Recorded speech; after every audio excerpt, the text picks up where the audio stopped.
जो हमारी बेटियां बहनें बैठी थीं, उनको बिना महिला पुलिस के लोग उठाने लगे जाकर के। इस कायराना व्यवहार के लिए मैं सरकार की निंदा करता हूं। इस लोकतंत्र में इससे ज्यादा शर्मनाक घटना और कोई नहीं हो सकती जो प्रयागराज में, इलाहाबाद में इन्होंने छात्रों के साथ किया है और जो नौजवान धरने पर बैठे अपनी मांग को लेकर। दोस्तों, पूर्व सीएम अखिलेश यादव के ऊपर विपक्ष के नेताओं का एक बड़ा आरोप ये रहता है कि ये अपनी मांग को सिर्फ ट्विटर या एक्स या कह सकते हैं सोशल मीडिया के माध्यम से ही क्यों रखते हैं, ये धरातल पर क्यों नहीं जाते, उनके बीच क्यों नहीं खड़ा होते हैं जाकर उस धरातल पर जहां उसकी मांग की जा रही है।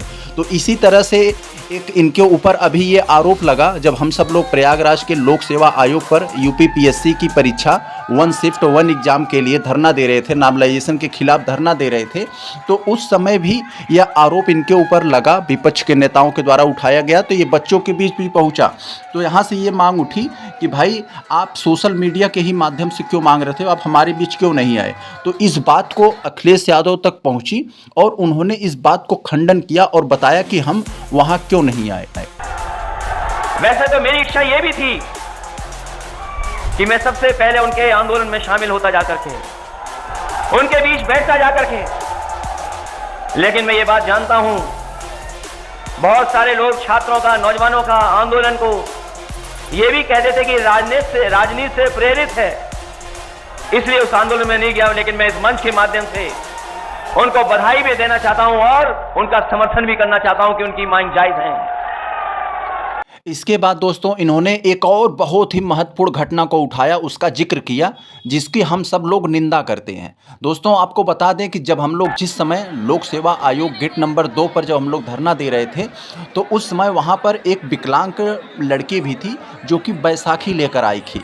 पुलिस वहाँ से भगा रही थी, लोग नहीं भाग रहे थे, तो पुलिस उसका बैसाखी उठा कर लेके चली गई। एक और लड़का था जो विकलांग था पैर से, वो भी बैसाखी लेकर आया था, उसकी भी बैसाखी छोड़कर उन्होंने लेके जाके अंदर रख दिया। जब बच्चों ने बहुत ज़्यादा इसका विरोध किया, बहुत ज़्यादा ये बात फैली, तो फिर उसको लाए, तो इस घटना को उन्होंने उठाया। जो हमारी बेटियां बहनें बैठी थीं, उनको बिना महिला पुलिस के लोग उठाने लगे जाकर के, और जो नौजवान थे वो शादी वर्दी में पहुंच करके उठाने लगे। इस कायराना व्यवहार के लिए मैं सरकार की निंदा करता हूं।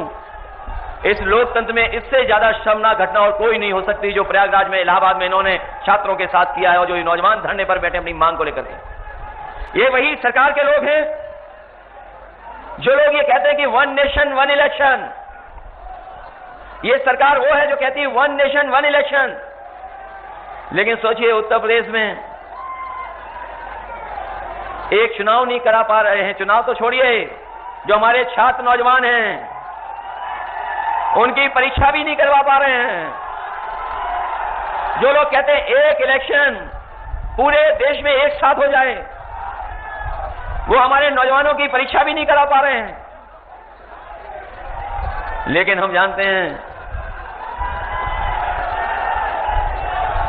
ये भारतीय जनता पार्टी में और इस सरकार के एजेंडे में न नौकरी है, न सौहार्द है, न भाईचारा है। इनका कार्यकाल देख लीजिए, इनके एजेंडे में नौकरी नहीं है, इनके एजेंडे में सौहार्द नहीं है। और अभी ये भारतीय जनता पार्टी का इतिहास बन गया है कि अगर पेपर लीक होगा तो उसमें भाजपा के लोग शामिल हैं।